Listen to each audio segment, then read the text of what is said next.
같이 기도하고 하나님 앞에 찬양 드리도록 하겠습니다. 존귀하신 하나님을 찬양합니다. 오늘 거룩한 주일 우리에게 허락하셔서 주님 앞에 나와서 먼저 찬양과 경배로 영광 돌리기를 원합니다. 하나님, 이 시간 우리의 마음에 문이 활짝 열리고 특별히 가정에서 함께 찬양하며 예배하는 모든 성도들 가운데도 은혜를 더하여 주셔서 하나님이 찾으시고 기뻐하시는 거룩한 예배로 서게 하여 주옵소서. 특별히 몸이 불편한 모든 성도들 오늘 치료의 시간이 되게 하여 주시고 하나님의 은혜가 충만한 시간이 되게 하옵소서. 존귀하신 예수님의 이름으로 기도하옵나이다. 아멘. 일어나라 찬양을 드리라.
소망이 있는 사람들에게 우리에게 소망을 주시는 주님을 우리의 삶을 통해서 드러내는 그런 시간이 되기를 소원합니다.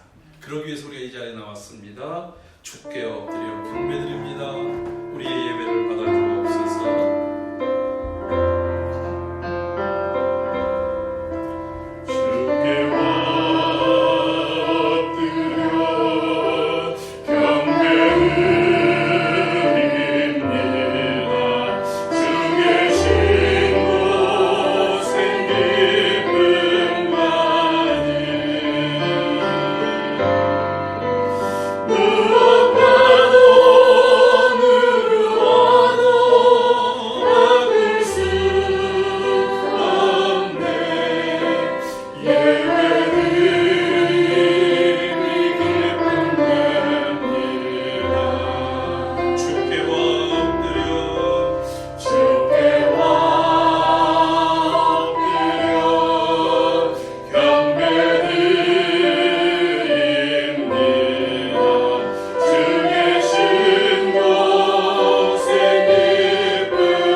우리 시간에 같이 합심해서 기도하기를 원합니다. 주님께 간구하오니 우리의 드려지는 예배를 주님 받아주시고 무엇과도 바꿀 수 없는 이 거룩한 시간을 통하여 주님 영광을 받아 주시옵소서.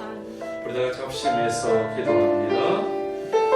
하나님 거룩하신 아버지 하나님, 오늘 이 거룩하고 복된 날 저희들 주님 앞으로 불러주셔서 함께 찬양하며 경배하며 또한 기도할 수 있도록 은혜 주시니 감사합니다. 주님 또한 하나님의 풍성한 은혜로 이 시간도 우리 가운데 임하여 주시어서 오늘 주님 앞에 경배하는 모든 성도들 모든 현장마다 주여 함께 하셔서 영광을 받아 주옵소서. 그 무엇과도 그 누구와도 바꿀 수 없는 주님, 오직 주님만을 예배하는 이 시간 우리에게 기쁨으로 하나님께 영광으로 가득하게 하여 주시옵소서. 홀로 영광 받으시기를 원하옵고 존귀하신 예수님의 이름으로 기도하옵나이다. 아멘. 다 같이 묵상으로 주님 앞에 나아갑니다. 묵상 기도 드리겠습니다.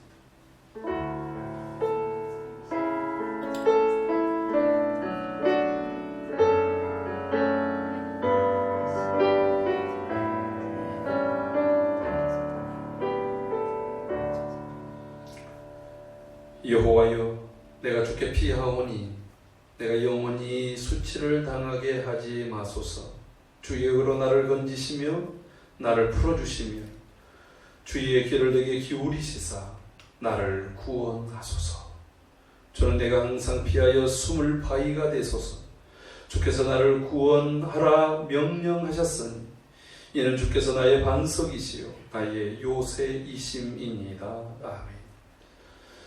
존귀하신 하나님 아버지, 오늘 거룩한 주일을 저희들에게 허락하여 주셔서 주님 앞에 나와 예배할 수 있도록 이끌어 주심을 감사드립니다. 오늘 저희들이 주님 앞에 예배하는 이 시간 성령 하나님께서 진히 함께 하시고 은혜를 더하셔서 하나님의 영광이, 하나님의 존귀하심이 드러나는 복된 시간이 되게 하여 주옵소서.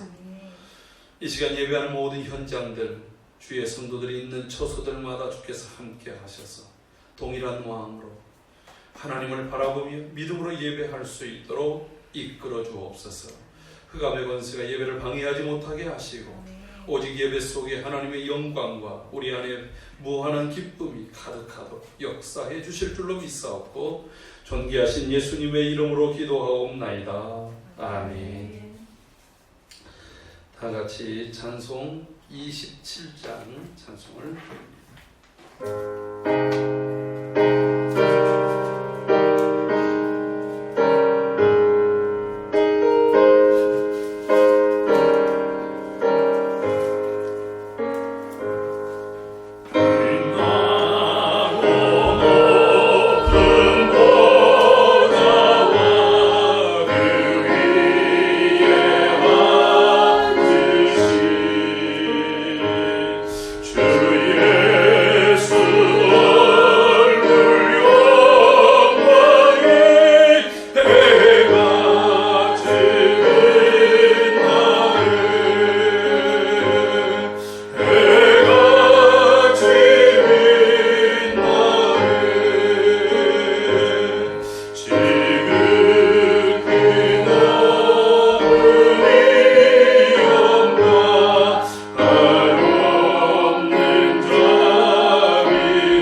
교동문 52번 시편 126편을 교독합니다.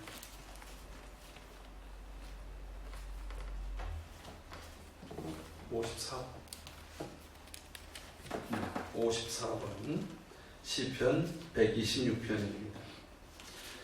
여호와께서 시온의 포로를 돌려 보내실 때에 우리는 꿈꾼 것 같았도다. 그때 우리 입에는 웃음이 가득하고 우리 혀에는 찬양이 찼었도다. 그때의 문 나라 가운데에서 말하기를 여호와께서 그들을 위하여 큰 일을 행하셨다 하였도다. 여호와께서 우리를 위하여 큰 일을 행하셨으니 우리는 기쁘다. 여호와여 우리의 포로를 남방 시내들같이 돌려 보내소서.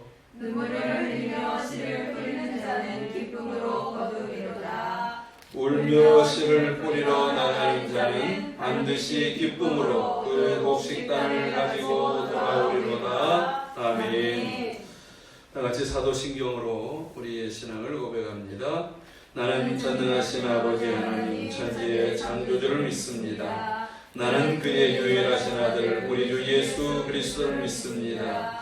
그는 성령으로 잉태되어 동정녀 마리아에게서 나시고 본디오 빌라도에게 고난을 받아 십자가에 못 박혀 죽으시고 장사된 지 사흘 만에 죽은 자 가운데서 다시 살아나셨으며 하늘에 오르시어 전능하신 아버지 하나님 우편에 앉아 계시다가 거기로부터 살아있는 자와 죽은 자를 심판하러 오십니다. 나는 성령을 믿으며 거룩한 공교회와 성도의 교제와 죄를 용서받는 것과 몸의 부활과 영생을 믿습니다. 아멘. 다같이 찬송 338장 찬송 드립니다. 이 찬송 드린 다음 유은미 집사님 오늘 예배를 위해서 기도합니다.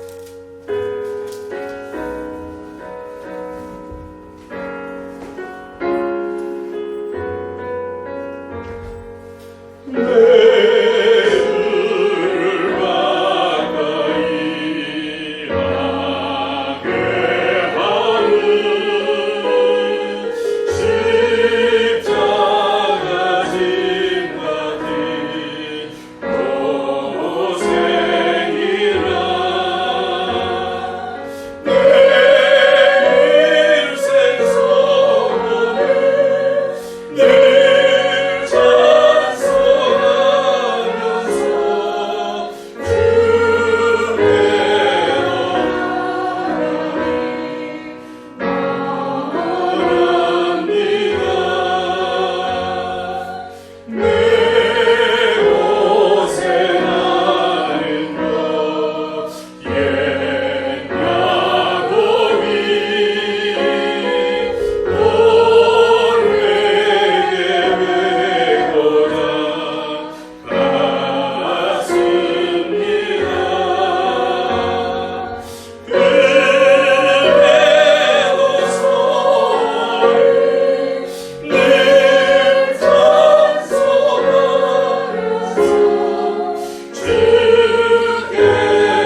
주님을 기억하며 예배하게 하신 은혜에 깊이 감사드립니다. 감추어진 일은 우리 하나님 여호와께 속하였거니와 나타난 일은 영원히 우리와 우리 자손에게 속하였나니 이는 우리에게 이 율법의 모든 말씀을 행하게 하심이니라. 하나님, 지금에 할 수 없는 수많은 일들 앞에 하나님의 자녀들이 하나님을 신뢰하며 하나님이 열어두신 말씀 앞에서 우리에게 원하시는 것이 무엇인지, 하나님의 성품이 무엇인지, 하나님이 우리에게 어떻게 하시기를 원하시는지 깨닫고 묵묵히 말씀 안에서 믿음의 길을 걸어가게 하여 주시옵소서. 주님, 우리의 생각을 비우고 하나님이 우리에게 알라고 열어두신 것들을 오직 말씀을 통해 그 뜻을 알게 하시고 순종하며 나아가게 하여 주시옵소서. 하나님의 자녀들이 기도와 말씀보다 행동이 앞서지 않기를 원합니다. 하나님의 결정은 가장 정의로우며 공의가 있습니다. 그것을 신뢰하는 믿음을 주시옵소서. 억지로 모든 것을 꿰맞추지 않게 하시고 하나님을 신뢰하며 성결하며 거룩하여 죄와 타협하지 않으며 겸손을 소유하며 하나님이 원하시는 삶을 살아가는 저희들이 되게 하여 주시옵소서. 어려운 시기, 고통의 시기에 소망과 희망을 가지게 하여 주시고 모든 만물의 주인 되신 주님 앞에 우리의 몸과 마음을 집중할 수 있도록 도와주시옵소서. 육체의 열매인 시기와 질투, 이간질, 분열과 당짓는 일, 원망과 대립, 정욕과 탐심을 십자가에 못 박게 하시고 죄에 더 이상 묶이지 않게 하여 주시옵소서. 날마다 주님의 십자가 앞에 좌유함을 누리는 저희들이 되게 하여 주시옵소서. 주님이 주시는 성령의 9가지 열매, 사랑, 희락, 화평, 오래 참음, 자비와 양성과 충성과 온유와 절제가 믿는 우리들의 삶 가운데 진정한 성령의 열매로 가득하게 맺혀지게 하여 주시옵소서.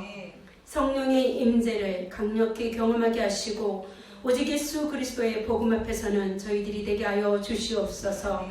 주님 말씀에 집중하게 하시고 오늘도 귀한 말씀을 선포하시는 우리 목사님의 입술 가운데 살아계신 하나님의 온전하시고 거룩하신 성령의 말씀이 선포되게 하여 주시옵소서.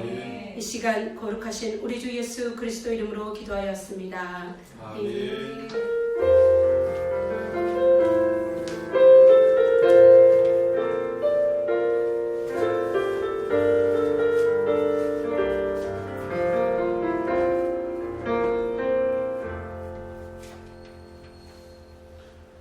오늘 우리에게 주시는 하나님 말씀은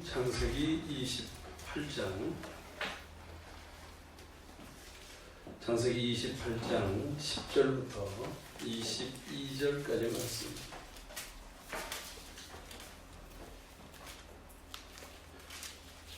구약성경 40조 창세기 28장 10절부터 22절 봉독해 드립니다.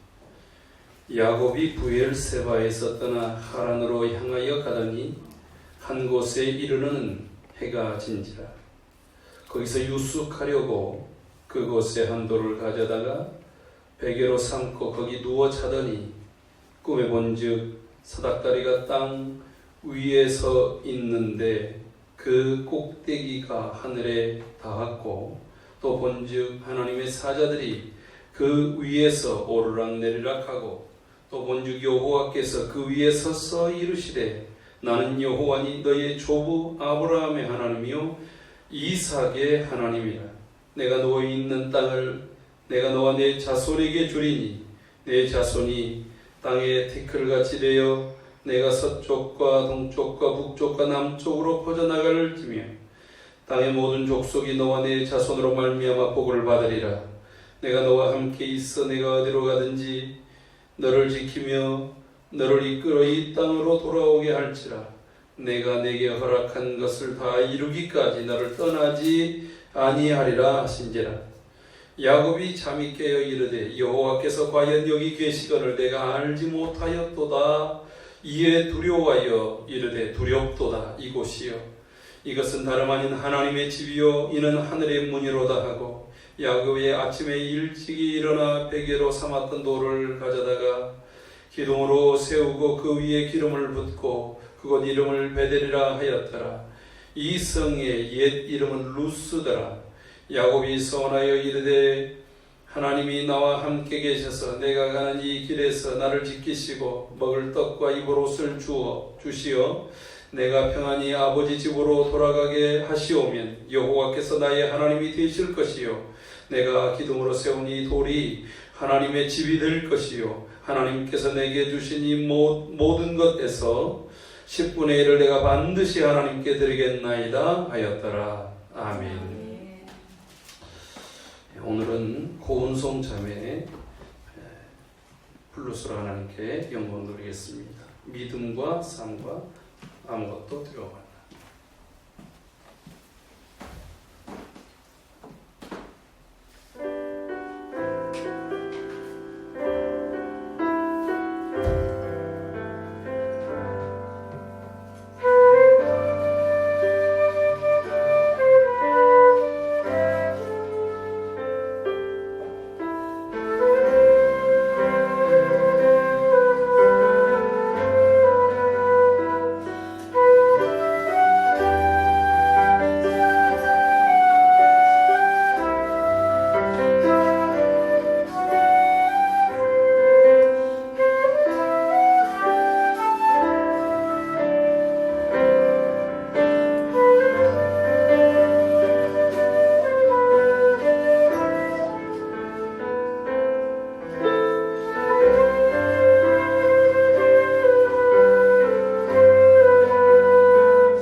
제목으로 해서 여호와께서 과연 여기 계시구나 라는 제목으로 함께 말씀을 나누려고 합니다.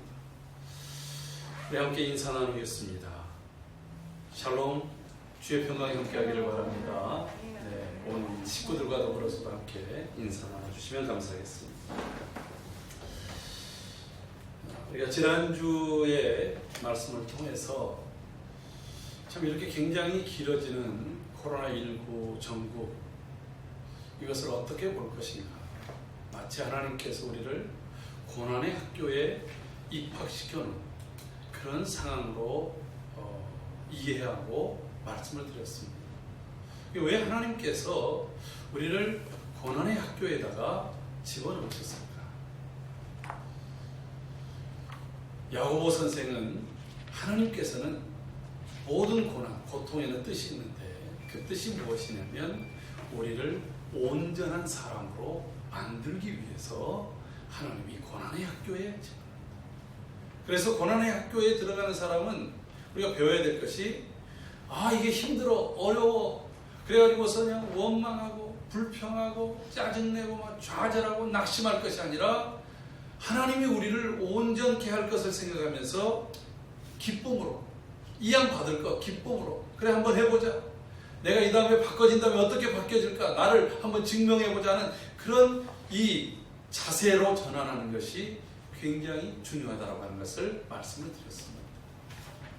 그리고 그 학교에 들어갔을 때 우리가 정말 배워야 될 것들이 있다라고 하는 것이죠. 하나님이 보실 때 합격이야 이렇게 말할 정도로 그런 단련, 훈련, 연단의 시간을 우리가 그곳에서 하는 거예요.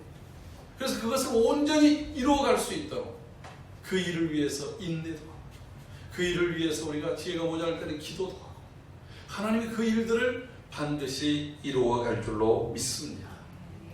근데 말이 쉽지 그 하나하나 과정이 쉬운 일은 아니라고 하는 거예요.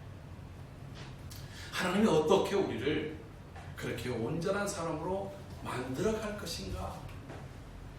저는 이제 이 부분에 대해서 앞으로 석 주간 야곱이라고 하는 사람을 통해서 하나님이 야곱을 온전케 하는, 다른 말로 야곱을 변화시켜가고, 야곱을 하나님이 봤을 때에 지난주에 말씀드렸죠. 또 키모 합격이야 너, 이렇게 말할 때까지 그 과정을 한번 살펴보려고 합니다. 야곱이 어떤 사람인가를 우리가 오늘은 공부하고, 또 야곱이 그 변화를 위한 첫 과정, 오늘 설교의 제목 과연 여호와께서 여기 계시거늘 이라고 하는 이 말씀의 제목을 붙들고 우리가 이제 새로운 변화, 그리고 또한 하나님 우리를 온전한 사람, 하나님이 정말 이 마지막 시대의 마지막 때를 위해서 준비한 사람으로서 세워갈 수 있는 그러한 모습들을 살펴보기를 소원합니다.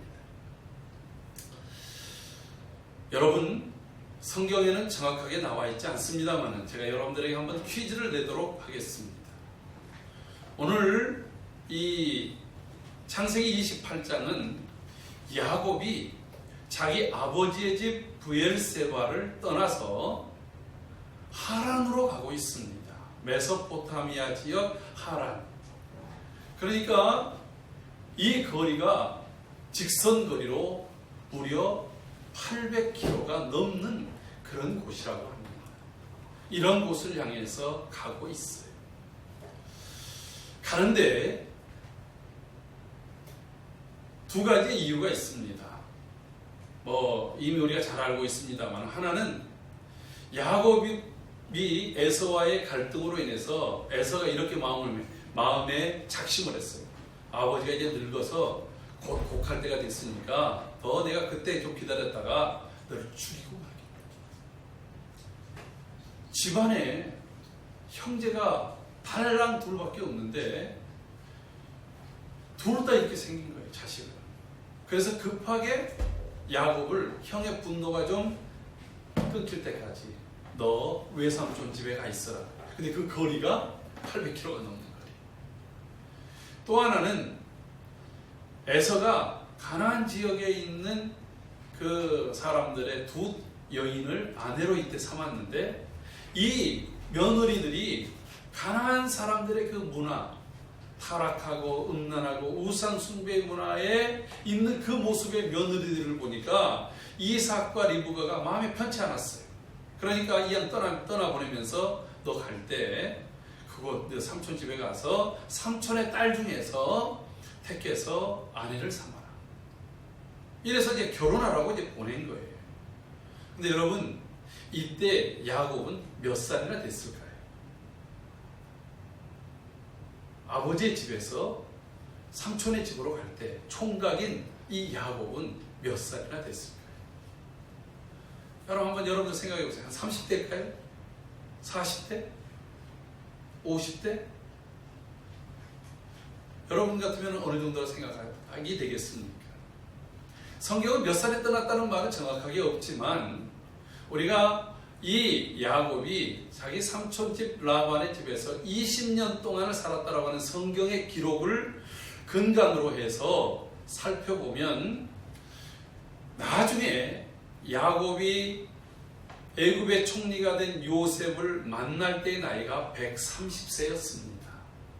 이때 요셉의 나이는 39세였어요.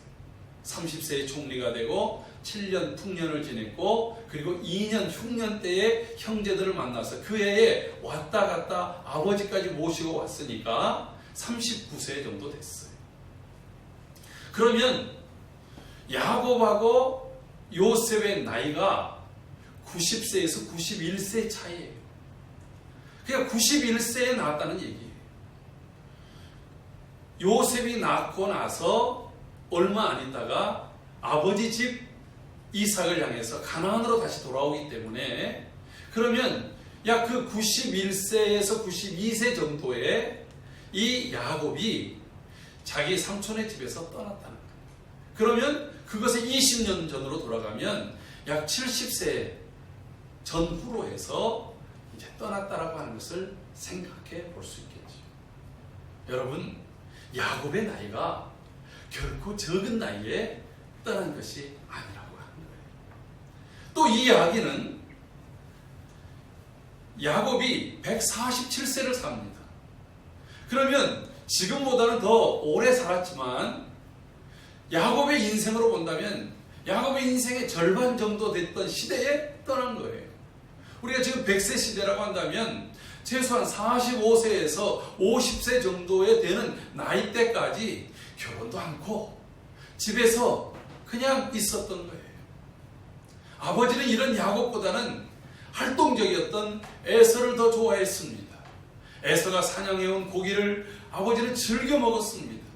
그리고 그 고기를 가지고 먹은 것을 기쁨으로 여겨서 에서에게 네가 사냥해오면 내가 너를 축복해주고 싶다. 내가 언제 죽을지 모르니까 그 고기를 먹고 축복해주고 싶다라고 말할 시점이었다라고 하는 거예요.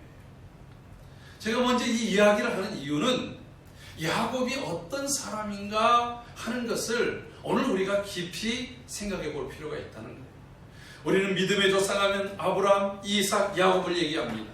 그래도 오늘 이 창세기 28장에 나오는 28장까지의 야곱은 결코 믿음의 조상이라고 말할 수 있는 그런 존재가 아니었다라고 합니다. 여러분, 이 야곱은 그의 할아버지 아브라함과 약 15년을 살았습니다. 아브라함이 100세에 이삭을 낳았죠. 그리고 이삭의 40세, 아브라함 140세 이삭이 리브가 결혼을 합니다. 근데 애가 안 생겼어요.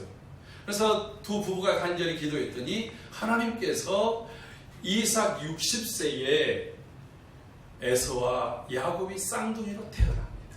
그러니까 그 해가 아브라함 160세라는 얘기예요.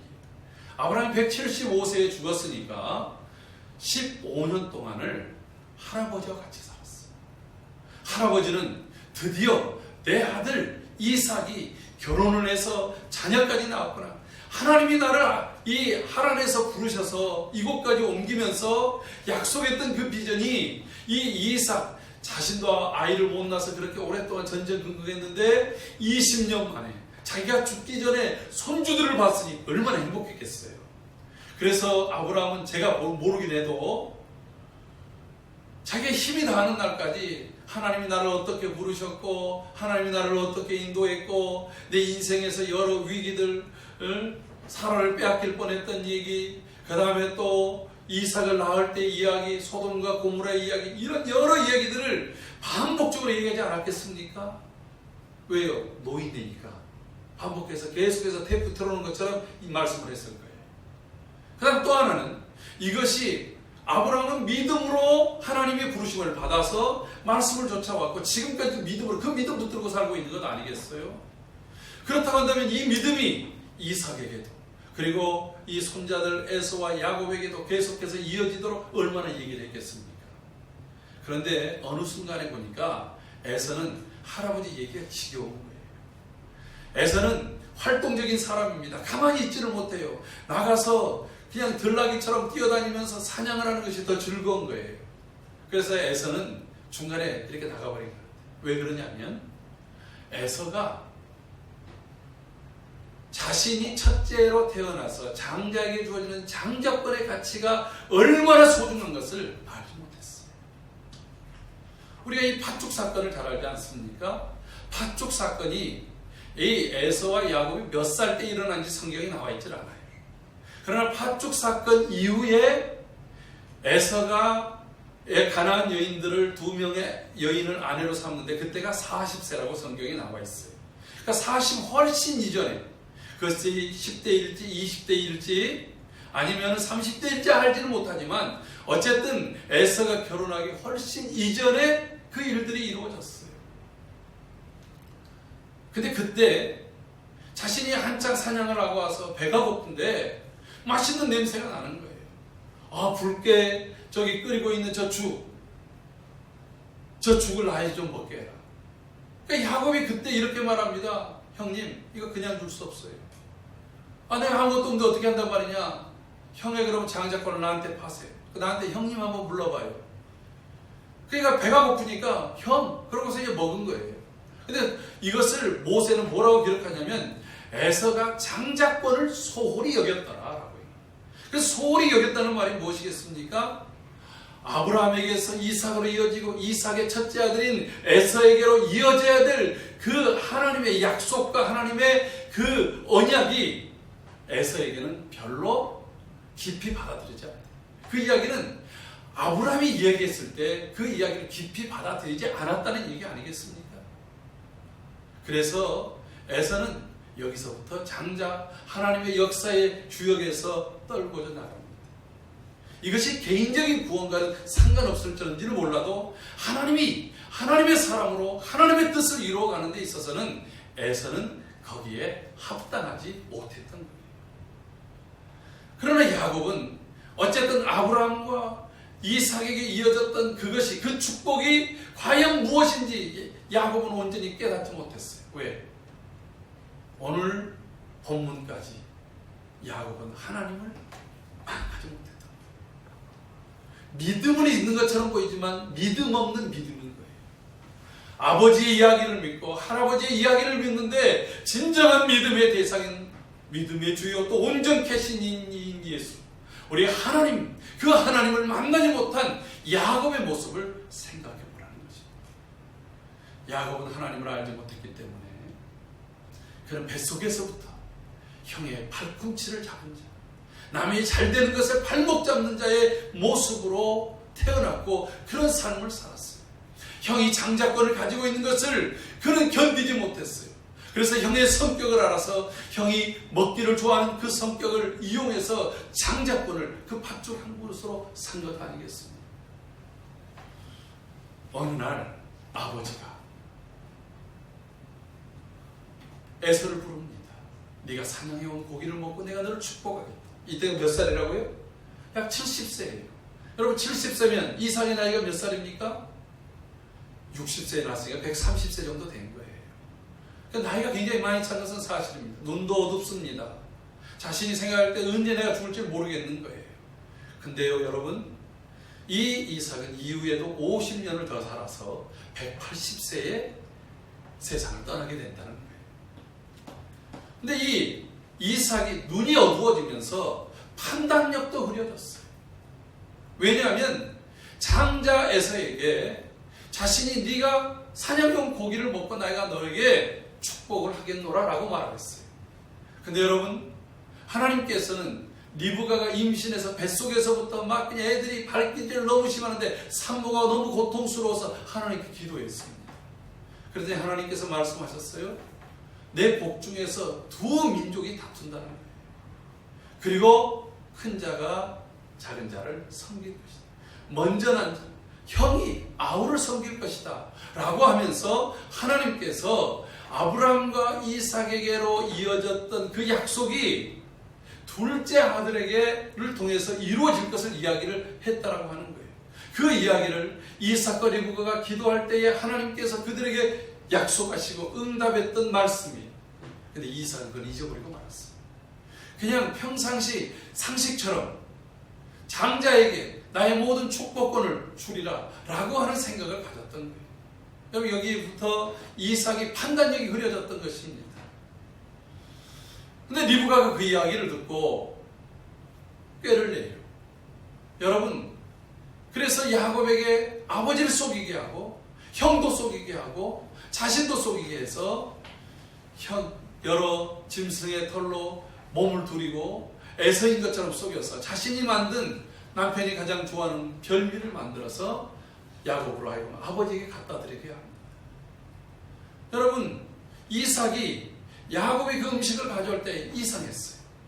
너무 빨리 온 것도 이상했고 목소리가 야곱의 소리였어요. 그래서 자신이 눈이 어두우니까 이 아이를 확인해 볼 수 있는 것은 내가 너를 한번 만져보겠다. 왜요? 에서라는 말이 붉고 털이 많다는 거예요. 온몸이 가도처럼 털이 있는 아이 아닙니까? 그래서 이삭이 야곱을 만져보는데 온몸이 정말 에서처럼 꺼끌꺼끌하게 털이 있는 거예요. 여러분, 이삭이 이런 말을 합니다. 분명히 음성은 야곱 음성인데 몸은 에서네. 이상하네. 여러분, 그게 이상한 겁니까? 분별력을 잃어버리고 말았어요. 여러분, 이로 인해서 이삭이 그때 자신이 모든 힘을 다해서 야곱을 축복합니다. 그리고 얼마 안 있어서 에서가 돌아오지 않습니다. 에서가 음식을 만들어서 아버지에게 가져왔더니 이삭이 벌벌 떨었다라고 얘기합니다. 아니, 먼저 가져온 애가 누구야? 내가 그에게 모든 축복을 다 줬다. 여러분, 에서가 그때 방성되고 가면서 자신에게도 축복을 해달라고 얘기합니다. 그러면서 이렇게 얘기합니다. 그때야 불현듯 떠오른 거예요. 야곱이 나를 속임이 벌써 두 번째입니다. 전에는 팥죽 한 그릇으로 장자권을 빼앗아 가더니 이제는 나의 축복권마저 빼앗아 갔습니다라고 방성되고 있더라고요. 그러면서 일을 가는 거예요. 아버지가 이제 죽을 날이 얼마 안 남았으니까 내가 너를 반드시 죽이고 가는 거예요. 여러분, 이때의 이 야곱을 생각해 보십시오. 온갖 내가 복을 얻을 수 있는 방법이라고 한다면 내가 그 복이 무엇인지, 복이 하나님이 주시는 복이 무엇인지에 대한 생각보다도 무조건 복. 마치 저 중국 사람들이 숫자를 가장 좋아하는 숫자가 8자라지 않습니까? 결혼식도 주로 8자가 들어가는 8월 8일 오후 8시. 그래서 저 북경올림픽도 2008년 8월 8일 오후 8시 8분 8초에 성화봉을 올렸다는 거 아니겠습니까? 결혼식 축의금을 주더라도 가장 귀한 손님이 그 1000엔을 주는, 10,000엔을 주는 사람보다 888엔을 주는 사람이 최고의 VIP라고 하는 거예요. 그러니까 이 사람들이 8이라고 하는 것이 뭐냐면 빠빠빠빠이, 이게 복이라는 단어예요. 복을 그렇게 선호한다는 거예요. 야곱이 진정한 복, 하나님이 주시는 복이 무엇인지에 대한 생각보다는 복에 대한 것에 자기가 그것을 얻기 위해서는 온갖 인간적인 수단과 방법을 가리지 않았다. 이것이 하나님을 만나기 전에 야곱이었어요. 그래서 집안의 이 살인이 날 모습을 없애기 위해서 리브가와 이삭이 급히 의논을 해서 지금 삼촌의 집 라반의 집으로 가는 것입니다. 앞서 말씀드린 것처럼 그 거리가 무려 800km. 여러분, 800km면 지금 부산, 서울에서 부산을 왔다 갔다 할 거리잖아요.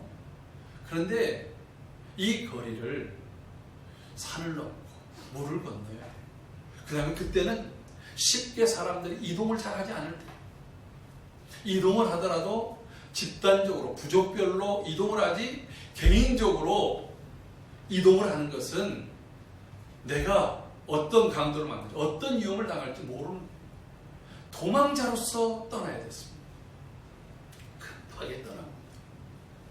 여러분 800km면 우리가 보통 빨리 걸어서 이 하루에 한 40km를 간다면 20일 걸릴 길이에요. 보통 그 낙타를 이끌고 갔던 카라반들은 하루에 최대 거리가 60km예요. 60km를 가면 그곳에 이제 주막처럼 있는 곳을 카라반이라고 해요. 거기는 높이 담을 쌓고 강도들이 들어오지 못하도록, 그리고 편히 쉴 수 있는 그러한 여인숙의 개념이 카라반입니다. 근데 지금 야곱은 낙타를 타고 가는 것도 아니었습니다. 지금 급히 자기의 생명이 경각에 달려있기 때문에 형이 쫓아오지 못하도록 급히 도망을 가야 됐어요.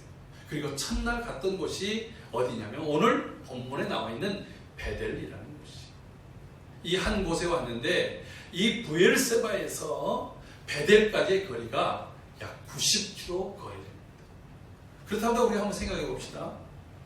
앞서 얘기했던 대로 사람이 산을 넘고 광야를 길을 건너서 가는데 좀 보편적으로 우리가 1시간에 한 4km 정도를 걷는다고 쳐요.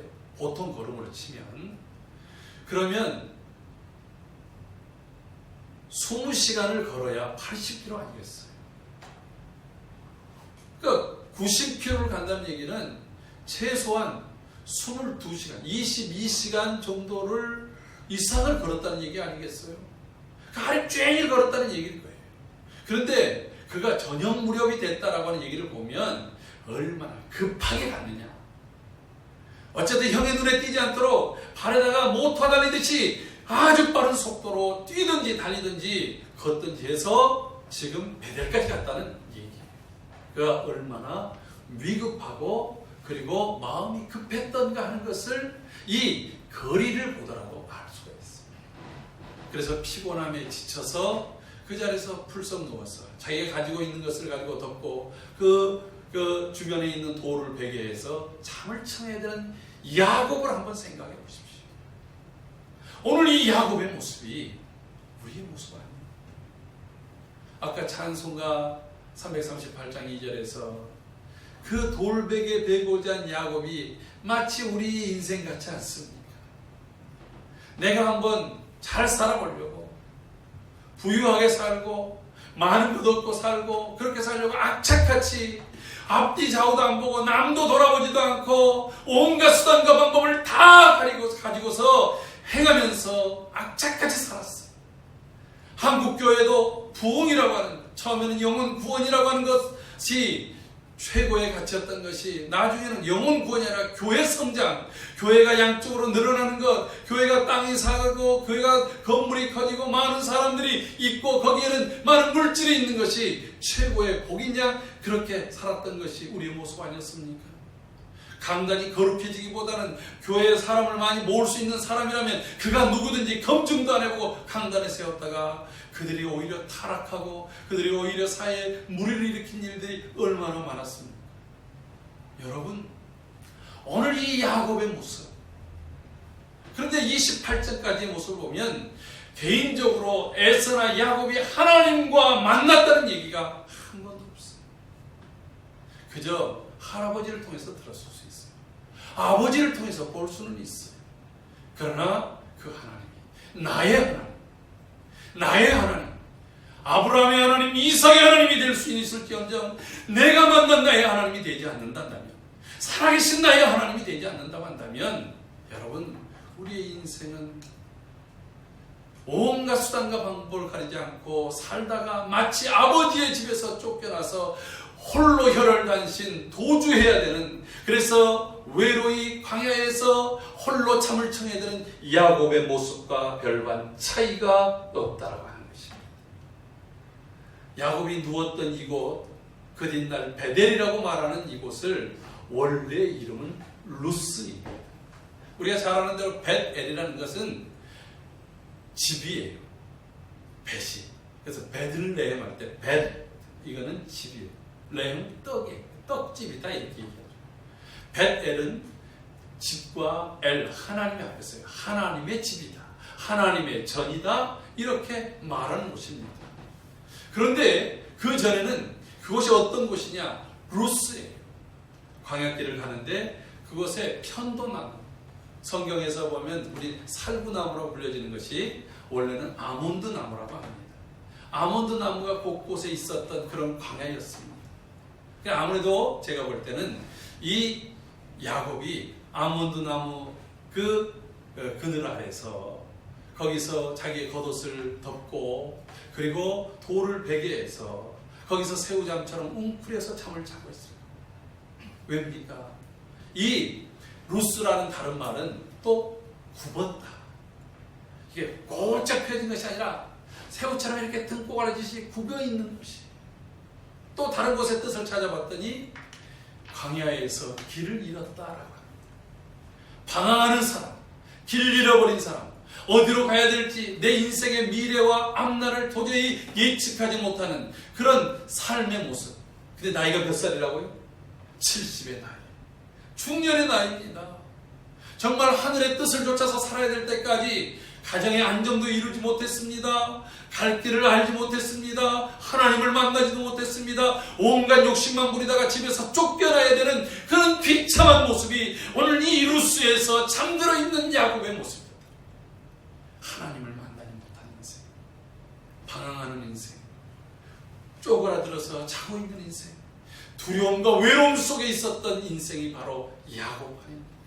내일을 예측할 수 없는 소망이 없는 인생입니다.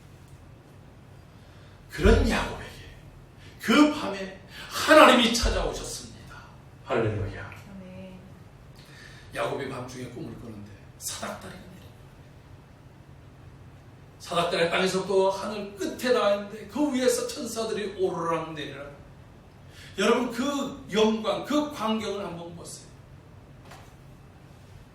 깜짝 놀랐습니다. 어두웠던 그 시커맸던 광야가 환한 불빛이 비춰집니다. 그리고 그 맨 정점에 여호와 하나님이 서서 야곱에게 말합니다. 야곱에게 하나님이 찾아오셨습니다. 야곱에게 하나님이 말씀하신 것입니다. 오늘 야곱이 하나님을 만난 것입니다. 할아버지 아브라함을 통해서 들었던 하나님, 아버지 이삭을 통해서 들었던 그 하나님이 나의 하나님으로 나타나신 것입니다. 할렐루야. 오늘 본문 속에서 하나님이 뭐라고 말씀하십니까?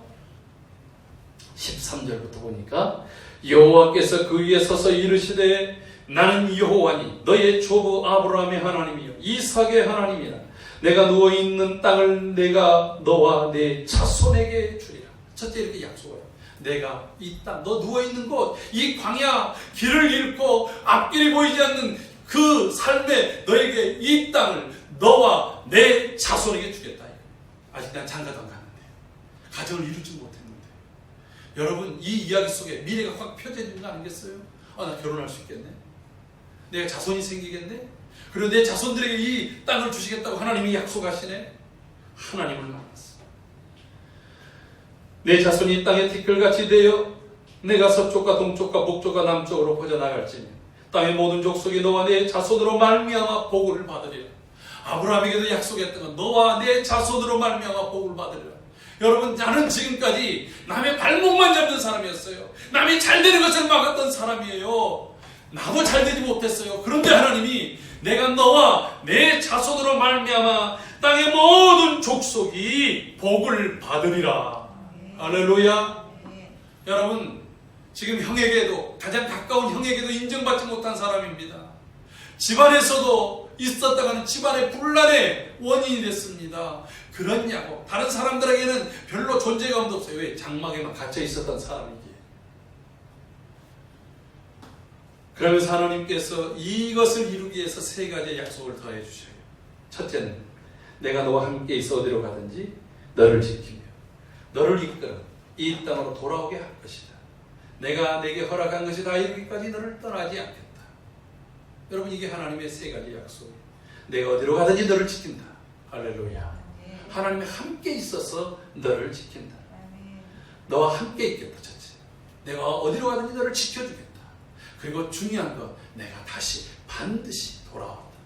반드시 그때까지 내가 너와 함께한다.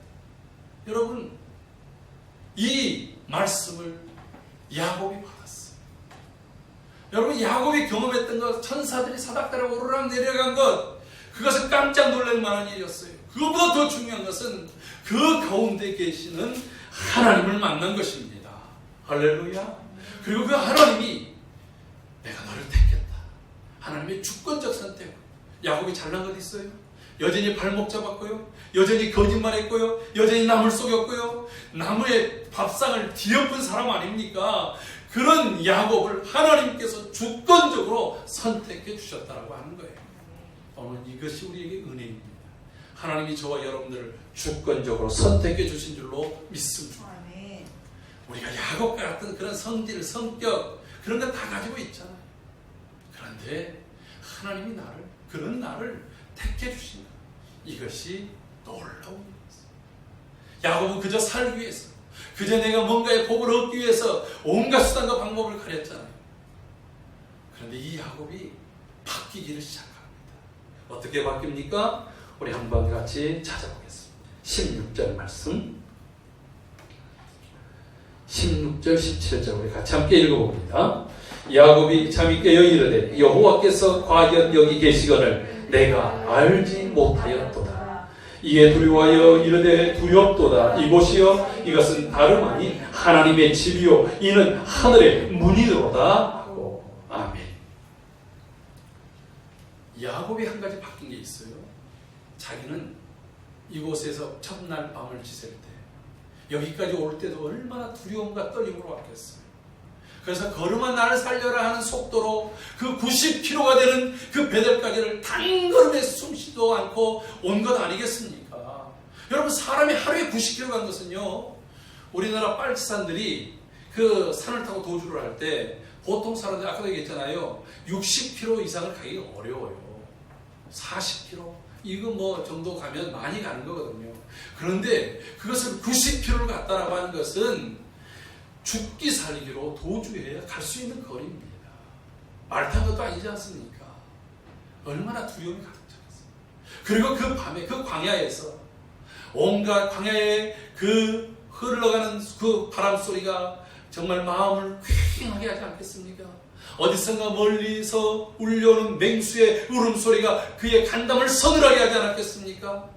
그런데 그가 하나님을 만나고서 그렇게 말합니다. 두려워하여. 이 두려워한다. 여러분, 성경의 히브리어에서 이 두려워한다라고 하는 말이 공포나 경외, 우리 영어로 포비아라는 말 있지 않습니까? 뱀을 두려워하는 것. 뭐 이 요즘에 이 코로나 포비아 이런 것처럼 이런 그 공포가 있어요. 나도 걸려서 죽으면 어떡하지? 나도 물리면 어떡하지? 악어들에 대한 포비아, 저 미시피 강과 그리고 원주민들 이런 이 악어들이 많은 곳에 사는 사람들은 그것에 대한 두려움이 포비아 현상이 있어요. 근데 또 다른 현상, 두려움이라고 하는 것이 경외. 하나님을 경외할 때 이 fear라고 하는 이 영어 단어가 바로 경외. 근데 이 경외는 하나님을 너무나도 존경하고 귀하신 분이기 때문에 내가 그 어미, 그 존재 앞에서 함부로 하지 못하는 그런 두려움을 가질 때, 경외심을 가질 때 쓰는 단어가 또 이 두려움이라는 거예요. 그러니까 처음에 그가 가졌던 두려움은 여기 나밖에 없고 짐승들이나 강도들이나 내 목숨을 노리면 어떡하지 하는 그런 공포심이 있었어요. 근데 그 공포가 하나님을 만나고 나서 하나님을 경외하는 두려움으로 바뀌었다고 하는 거예요. 왜? 그가 알미 달라졌어요. 내가 알지 못했다. 내가 지금까지 알지 못했다. 뭘 알지 못했어요? 과연 여호와께서 여기 계시거늘 내가 하나님이 여기 있는 줄을 몰랐다라고 하는 거예요. 하나님을 만나기 전과 하나님을 만난 이후에서 우리의 인생은 두려움의 연속입니다. 근데 그 두려움이 어떤 두려움이냐? 내가 넘어질까 쓰러질까 망할까 하는 그런 공포의 두려움이 아니라 하나님을 만나고 난 이후에는 하나님이 나와 함께 하신다. 하나님이 나를 돌보신다. 하나님이 나를 지켜주신다. 그 위대하신 하나님이 나의 하나님이라고 하는 하나님을 경외함에 대한 두려움이 우리 안으로 변화되는 그런 변화의 첫 시작이 되어질 줄로 믿습니다. 하나님께서 그에게 약속해 주셨잖아요. 내가 너와 함께 있어서 너를 지켜줄 것이요. 그리고 너와 네 자손이 반드시 돌아올 때까지 내가 너와 함께 있을 것이다. 떠나지 않을 것이다. 야곱이 이때에 하나님, 나에게 함께 하신 하나님을 아멘으로 받았어요. 할렐루야. 그리고 그가 이렇게 고백합니다. 하나님이 여기 계셔서 하나님이 이곳이 하나님의 집이요 하늘의 문입니다. 하나님께서 만일 말씀대로 그렇게 하시면 하나님이 내 하나님이 되실 것입니다. 그리고 나는 내가 아버지께로 이곳으로 다시 돌아왔을 때 하나님이 내게 주신 모든 것 중에 10의 하나를 하나님께 드리겠습니다. 그러면서 그 소원으로 자기가 배웠던 그 돌베개 했던 것을 기둥으로 삼고 하나님께 기름을 부으고 하나님께 기도하고 제사를 지냈던 것을 볼 수 있습니다. 사랑하는 성도 여러분, 아직 야곱이 온전한 사람이 된 건 아닙니다. 앞으로도 야곱은 여전히 그의 인간적인 이 성질과 성격 때문에 엄청나게 어려운 일들을 당할 것입니다. 그러나 분명히 달라진 것은 내가 알지 못했던 귀로만 들었던 하나님을 내 눈으로 배웠습니다. 내가 제대로 알지 못했던 나와 매 순간 함께 하신다는 그 하나님, 아버지를 통해서 들었던 그 하나님이 과연 여기 계시다라고 하는 것, 내가 가는 길마다 함께 하신다는 것, 나를 지켜 보호하신다는 것, 그리고 나에게 하나님께서 그 모든 것들을 더하시겠다라고 하는 것을 내가 이제 알게 됐다라고 하는 거예요. 여러분, 여기에 뭔가 모르지만 깊은 확신과 용기와 소망과 미래에 대한 기대가 생겨나지 않겠습니까? 여러분, 앞으로 며칠 동안 20일 동안 여행해서 그 하란까지 갔는지 며칠 동안 갔는지를 우리가 알 수 없지만 그의 걸음이 결코 무겁지는 않았을 것입니다. 결코 과거처럼 공포했던 걸음은 아니었을 것입니다. 여러분, 여전히 그의 삶에는 해결해야 될 것들이 많이 있었지만 하나님이 나와 함께 하시고 하나님이 나를 지키시고 하나님이 나에게 돌아오게 하실 그 하나님을 생각한다고 한다면 현재 오늘 우리의 모습, 그리고 그 과정 속에서 이 모든 돌아오게 하는 이 여정이 나를 남의 발목을 잡는 야곱에서 이스라엘로 바꿔 가시는 그 하나님의 위대하심을 우리가 성경 전체의 역사 속에서 본다고 한다면 오늘 우리의 길도 비록 지금 현재는 야곱 같은 그러한 모습이 있다 할지라도 오늘 이 말씀을 통해서 만나주시는, 나에게 찾아와서 내가 너를 지켜줄 것이다, 내가 너와 함께 할 것이다, 내가 너를 이끌어갈 것이다 라고 하시는 그 하나님으로 인하여 용기와 소망을 갖고 우리의 삶의 현장을 향해서 나아가는 저와 여러분들이 되기를 주의 이름으로 축복합니다. 여러분이 거하는 모든 것에 과연 하나님이 거기 계시기를 기도합시다. 거룩하신 하나님 아버지, 하나님을 알기 전에 삶, 내 뜻대로 나의 욕심을 채우기 위해서 남의 발목을 잡아서라도 남을 넘어뜨려서라도 얻어야 되는 줄 알았습니다. 그러나 오늘 주님께서 그런 우리에게도 찾아오셔서 나는 아브라함의 하나님, 이삭의 하나님, 곧 너의 하나님이다. 내가 너와 함께 하겠다. 너를 지켜줄 것이다. 내가 돌아올 때까지 반드시 너와 함께 하시겠다. 약속하신 그 하나님을 오늘 바라봅니다. 하나님 나와 함께하는 그 모든 것이 베델이요 하나님의 집이요 하늘을 여는 하늘의 문인 줄로 믿습니다. 그 하나님과 온전히 동행하는 믿음의 삶이 될 수 있도록 은혜를 더하여 주옵소서. 존귀하신 예수님의 이름으로 기도하옵나이다. 아멘. 다 같이 나 무엇과도 주님을 바꾸지 않으리 찬양하면서 드린 예물을 봉헌합니다.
드린 예물을 위해서 기도합니다. 거룩하신 아버지 하나님 감사합니다. 오늘 우리에게 복된 자리 복된 시간 주님 앞에 나와서 예배할 수 있도록 이끌어 주셔서 감사합니다. 이 시간 예배하며 하나님 우리에게 허락하신 것 중에 10의 하나를 구별하여 드립니다. 야곱이 고백했던 것처럼 하나님이 나의 하나님 되셔서 나와 함께 하시고 나의 삶을 지키시고 우리의 인생길에 떡과 옷을 주시고 가정을 주시며 삶을 주셔서 여기까지 이르게 하신 것을 감사로 고백하며 내게 주신 모든 것 중에 10의 하나를 구별하여 드립니다. 믿음으로 구별하여 드리오니 받아주시옵소서. 하나님 영광이 드러나게 하여 주옵소서. 주 품 안에서 내 영혼이 안전하게 하시고 평안을 누리게 하시니 감사합니다. 모든 환경 속에서도 하나님의 평강으로 날마다 거하는 주의 성도들의 삶이 되게 하여 주시옵소서. 더욱 간절히 주의 은혜를 사모합니다. 위기의 때를 주님을 만나고 주님을 더욱 깊이 아는 기회가 될 수 있도록 은혜를 더하여 주옵소서. 존귀하신 하나님, 또 주의 몸된 교회가 이 땅에서 감당해야 될 여러 사명들을 우리의 사명, 우리의 비전으로 품고 주님 앞에 예물 드립니다. 주님 받아주시고 사용하여 주옵소서. 선교의 베이스 캠프로 쓰임받는 교회, 거룩한 다음 세대를 견고히 세워가는 교회, 어려운 이웃들을 불러 구원하며 이웃이 되며 저들의 아픔을 함께 쓰다듬는 교회가 될 수 있도록 축복하여 주옵소서. 주의 성도들 참 길어져가는 이 코로나19로 인하여 마음 약하고 힘들어하는 모든 상황 속에서도 주여 새 힘 주시고 능력 주시고 소망을 붙들고 언제 어디에서나 나를 지키시며 함께 하시며 돌보시는 하나님으로 인하여 그 하나님이 계시는 그곳이 나의 베델이요 하늘의 문을 여는 곳이요 은혜의 장소임을 깊이 고백하며 나아가는 삶이 되게 하여 주시옵소서. 이제는 세상 끝날까지 우리와 함께 하시겠다 약속하시고 우리 구주 예수 그리스도의 크신 하나님, 그 아들을 아낌없이 내어주신 우리 아버지 하나님의 사랑하십니다.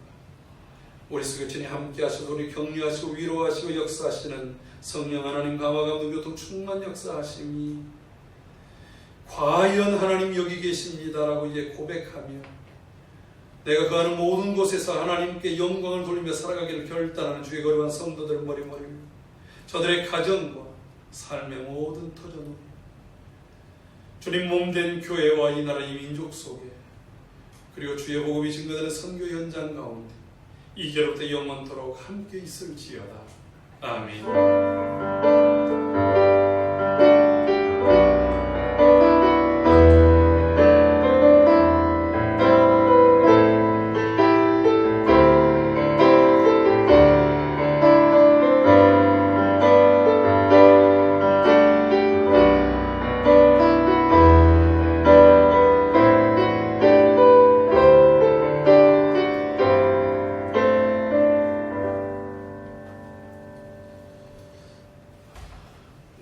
우리 다시 한번 인사합시다. 주의 이름으로 사랑하고 축복합니다. 네, 감사합니다. 오늘 예배 함께 해주신 우리 귀한 성도님들, 오랜만에 이렇게 함께 찬양팀에서 섬기는 귀한 목사님들 영상으로 함께 참여하는 모든 지체들 위해 주의 이름으로 사랑하고 축복합니다. 여러분, 코로나19로 인해서 사회적 거리두기 단계가 길어지고 있습니다. 이때 지치지 말고 항상 주 안에서 승리하시기를 바랍니다. 달라진 예배 형태로 인해서 게을러지거나 나태해지지 않도록 영상으로 예배하더라도 미리 찬양 때부터 앞에 와서 함께 모여서 예배하고 또 마음과 정성을 다해서 하고 참여할 수 있기를 바랍니다.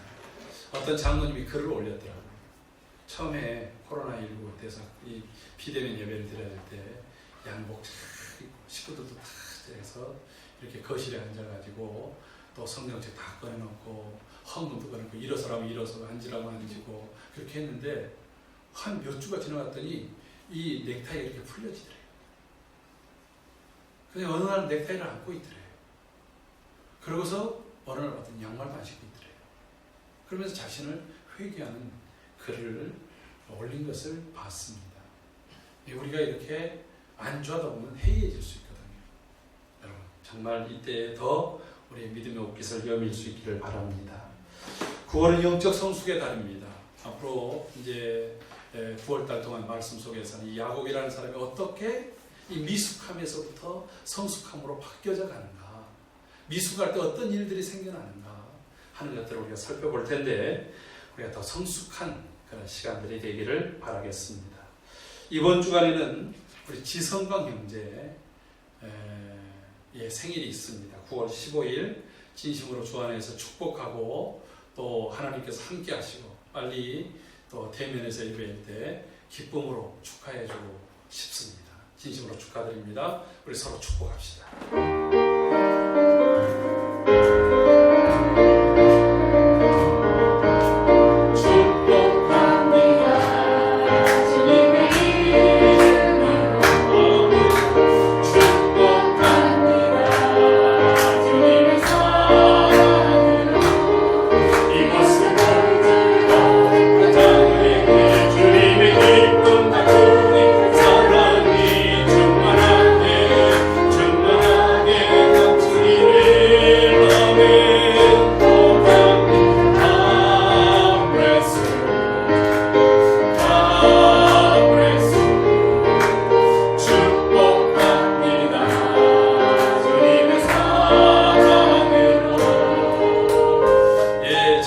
사랑하고 축복합니다.